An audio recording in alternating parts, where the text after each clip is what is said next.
Assalamualaikum, apa kabar semuanya? Kembali lagi bersama kita di channel Lilin Putih. Sebelumnya jangan lupa subscribe, like, dan share untuk membantu kita berkembang lebih jauh. Oke guys, langsung ke cerita. Nah, cerita kali ini adalah kisah kualat Gunung Pulosari. Namun, karena panjangnya cerita, maka kami akan membagi cerita ini dalam beberapa bagian. Kami kualat, sudah 3 hari kami semua terpencar dan tersesat di Gunung Pulosari. Ricky yang selama ini kuanggap sebagai orang yang lebih tahu tentang gunung, yang selalu aku turuti apapun yang dikatakannya. Sekarang aku mulai meragukannya, sebab, sekarang tingkahnya aneh dan tidak seperti Ricky yang kukenal. Mungkin saja lelaki yang sedang berjalan di hadapanku saat ini adalah jelmaan Ricky. Aku juga tidak berani mendongak ke atas karena ada sebuah bola api yang dari sore mengikutiku. Kata orang, bola api itu adalah Okos atau makhluk gaib penunggu Gunung Pulosari. Ricky membawaku ke sebuah perkemahan yang sangat aneh. Orang-orang di sana berwajah pucat. Tidak ada kegembiraan sedikit pun yang terpancar di wajah mereka. Cara berjalan mereka sama. Kaki kanannya pincang semua. Aku mulai takut. Lain halnya yang terjadi dengan Mira dan Eldi. Mereka jege hilang. Terakhir kali aku melihat Eldi berdiri di batang pepohonan. Wajahnya penuh darah. Namun, ia tersenyum ke arahku sambil yang tak ada manisnya sedikit pun.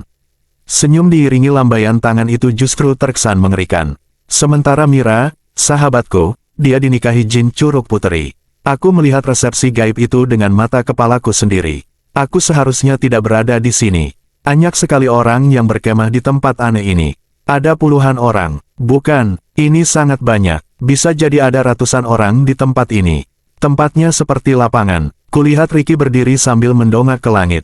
Ia menatap bulan. Rick, ngapain kita di sini? Ayo cari Eldi sama Mira lagi. Ricky tidak menjawab. Aku mendekatinya perlahan lalu menyentuh pundaknya. Rick, 5 ekor belatung keluar dari kerah baju Ricky. Dia menoleh ke arahku dengan wajah datar. Tatap matanya mati. Kita istirahat di sini dulu, kata Ricky. Aku kaget lantaran suaranya berubah. Aku harus pergi dari tempat ini, secepatnya.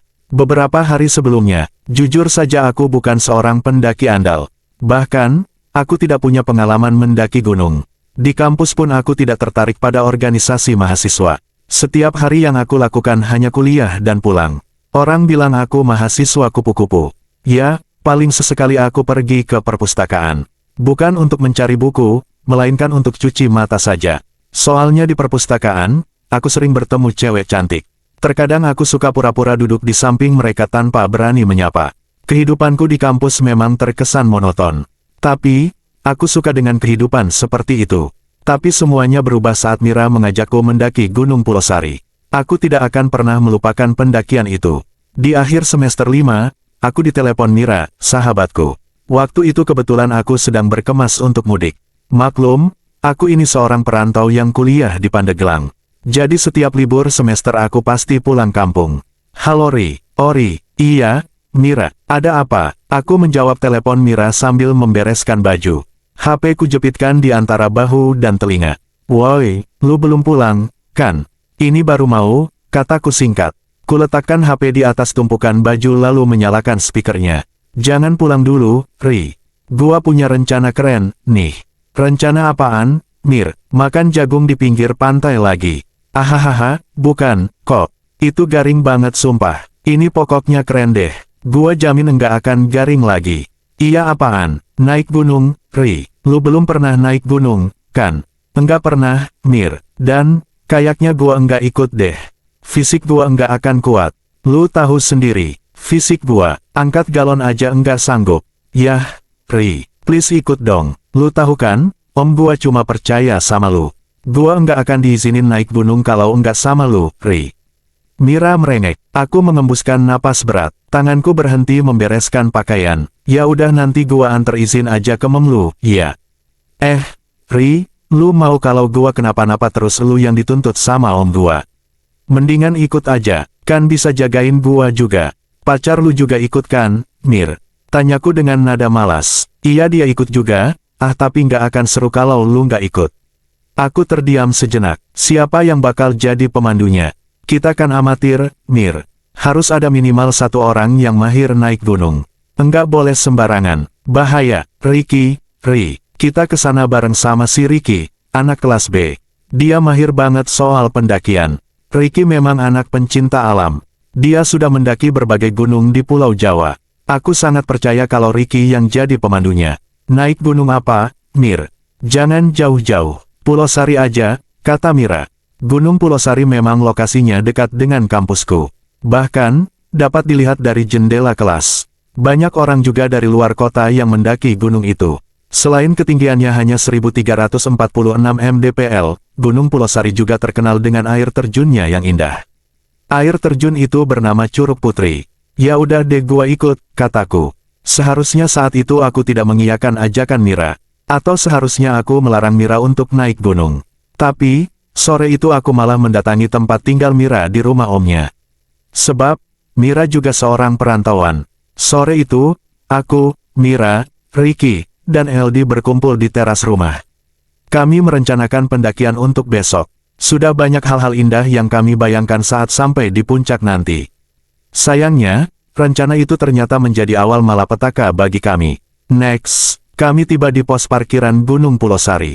Ada beberapa motor dan mobil yang juga terparkir di sana. Penjaga pos meminta data diri kami. Ia mencatat dengan teliti. Mereka juga memeriksa tas kami. Mungkin mereka khawatir ada pendaki yang membawa narkoba atau barang-barang lain yang tak diperkenankan. Kalian tahu larangannya, tidak boleh bawa minuman keras dan narkoba. Jawab Ricky. Bukan hanya itu, si penjaga pos berhenti menulis. Ia melihat ke arah kami dari balik loket kaca. Pastikan yang sedang menstruasi jangan mandi di Curug Putri. Jangan ada yang mesum. Dan, jangan bicara sembarangan. Ucapan lelaki penjaga loket sangat tegas. Mir, lo enggak lagi datang bulan, kan? Tanyaku, berbisik. Enggak Ri, aman, baik, kami pasti tidak akan melanggarnya, jawab Ricky. Kami membayar biaya parkir sebesar Rp5.000 per motor. Setelah semuanya siap, Ricky meminta kami untuk membuat lingkaran. Sebelum melakukan pendakian, ada baiknya kita sama-sama berdoa. Ricky membetulkan kacamatanya. Berdoa, mulai. Kami semua menunduk dan larut dalam doa. Selesai. Kami mulai mendaki melewati perkebunan warga. Ricky sebagai pemimpin berada di barisan paling belakang untuk memastikan anggotanya baik-baik saja. Masing-masing dari kami membawa tas gunung lengkap dengan semua peralatan yang dibutuhkan. Aku berada di barisan ketiga. Kulihat Mira tampak kelelahan karena medan yang kami tempuh terus menanjak semakin curam. Lu capek, Mir, istirahat dululah, kataku. Baru juga mulai, LD menyela. Enggak kok, kita lanjut aja. Gua enggak sabar mau lihat Curug Putri. Mira menoleh ke arahku. Kami memasuki perkebunan pisang. Kulihat ada beberapa batang pohonnya yang rusak bekas gigitan hewan. Aku yakin itu bekas gigitan hama babi hutan. Dari beberapa artikel yang pernah kubaca, penduduk Pulau Sari memang diresahkan oleh hama babi hutan. Dulu katanya ada kepala desa yang biasa dipanggil Pak Arsat membuat perjanjian dengan Raja Babi Gunung Pulau Sari sehingga para babi tidak menyerang perkebunan warga. Semenjak kepala desa itu meninggal, koloni babi mulai menyerang perkebunan warga kembali. Di tengah perjalanan, aku melihat seorang nenek sedang berdiri di antara pepohonan pisang. Wajahnya kusut dan rambutnya sudah penuh uban. Dia memperhatikan kami yang sedang melintas di hadapannya. Rick, itu siapa? Tanyaku. Nyai Amah. Dia orang gila. Dia memang suka berkeliaran di sekitaran sini, jawab Ricky. Saat barisan kami melintasi Nyai Amah, aku menoleh ke belakang. Ternyata dia mengikuti kami. Aku pun menghentikan langkah. Lihat, dia ngikutin kita. Aku menunjuk ke arah nenek itu. Ricky menghampirinya. Ia tersenyum ramah. Nyai, punten jangan ganggu kami. Iya. Ricky berbicara padanya. Tiba-tiba Nyai Amah terlihat panik. Matanya melotot ke arah kami. Dia malah menunjuk-nunjuk, lalu tergesa-gesa berjalan ke arahku. Kasihan kamu, nak. Nyai Amah menyentuh pipiku sambil merintih. Aku menepis lengannya yang kotor. Udah, Ri, ayo jalan lagi. LD menarik lenganku. Ricky kembali ke barisan. Kami meninggalkan Nyai Amah. Kulihat wajahnya tampak sedih. Daria ke bahan paeh. Teriak Nyai Amah dari belakang. Dia bilang kita semua akan mati. Duh, gue jadi kepikiran dan takut, kataku. Udah jangan dipercaya. Sudah ku bilang dia itu orang gila, kata Ricky sambil tersenyum. Kami pun melanjutkan perjalanan. Aku melirik jam tangan, baru jam 10 siang. Tapi semakin masuk ke dalam hutan malah semakin temaram. Aku mendongak ke langit. Cuaca memang sedang mendung. Bersambung besok ya guys ya. Oke guys, sekian cerita dari kami. Kita kembali esok hari di jam yang sama ya. See you.